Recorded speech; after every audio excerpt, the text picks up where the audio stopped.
Hi friends, A K ಕಿಚನ್ಗೆ ಸ್ವಾಗತ. ಇವತ್ತು ನಾನು ಮಸೂರ್ ದಾಲ್ ಉಪಯೋಗಿಸಿಕೊಂಡು ಹೇಗೆ ವಡಾ ಮಾಡೋದು ಅಂತ ತೋರಿಸ್ತೇನೆ.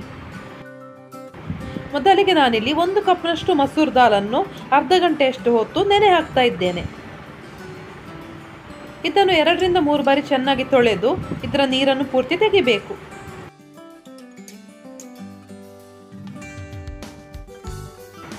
ಈಗ ಒಂದು ಮಿಕ್ಸಿ ಜಾರ್ನಲ್ಲಿ ಆಗಲೇ ನೆನೆ ಹಾಕಿಟ್ಟ ಮಸೂರ್ ದಾಲನ್ನು ಹಾಕ್ತಾ ಇದ್ದೇನೆ.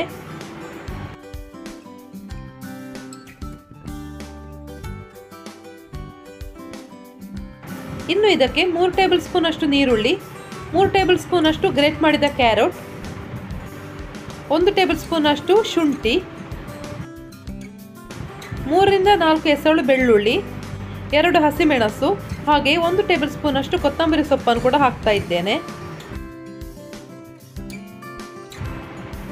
ಇನ್ನು ಇದಕ್ಕೆ ಅರ್ಧ ಸ್ಪೂನ್ ಅಷ್ಟು ಖಾರದ ಹುಡಿ, ಅರ್ಧ ಸ್ಪೂನ್ ಅಷ್ಟು ಉಪ್ಪು, 1/4 ಟೀ ಸ್ಪೂನ್ ಅಷ್ಟು ಅರಿಶಿನ, ಅರ್ಧ ಟೀ ಸ್ಪೂನ್ ಅಷ್ಟು ಕೊತ್ತಂಬರಿ ಹುಡಿ, ಅರ್ಧ ಟೀ ಸ್ಪೂನ್ ಅಷ್ಟು ಜೀರಿಗೆ ಹುಡಿಯನ್ನು ಹಾಕ್ತಾ ಇದ್ದೇನೆ.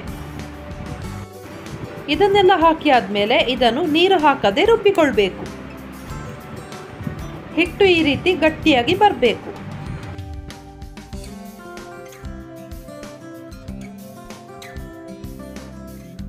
ಇನ್ನು ಈ ಹಿಟ್ಟಿನಿಂದ ಉಂಡೆಗಳನ್ನು ಮಾಡಿ ವಡೆಯ ರೀತಿಯಲ್ಲಿ ತಟ್ಟಿ ಎಣ್ಣೆಯಲ್ಲಿ ಕಾಯಿಸಿಕೊಳ್ಬೇಕು.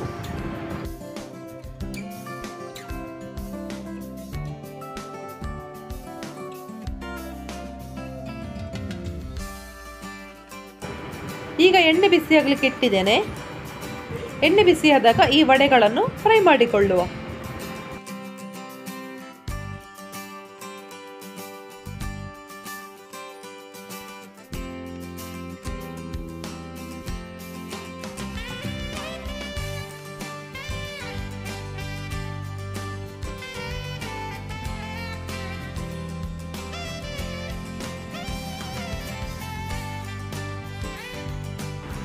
ಈ ರೀತಿ 2 ಸೈಡ್ ಕೂಡ ಪೂರ್ತಿಯಾಗಿ ಫ್ರೈ ಆದಾಗ ಎಣ್ಣೆಯಿಂದ ತೆಗಿಬಹುದು.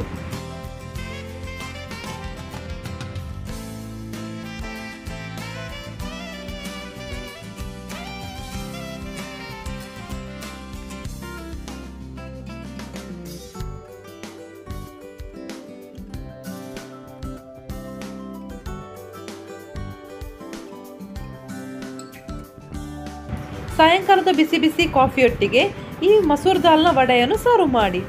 ಈ ವಿಡಿಯೋ ನಿಮಗೆ ಇಷ್ಟ ಆಗಿದ್ದಲ್ಲಿ ಲೈಕ್, ಶೇರ್ ಹಾಗೂ ಸಬ್ಸ್ಕ್ರೈಬ್ ಮಾಡಲು ಮರಿಬೇಡಿ. Thank you.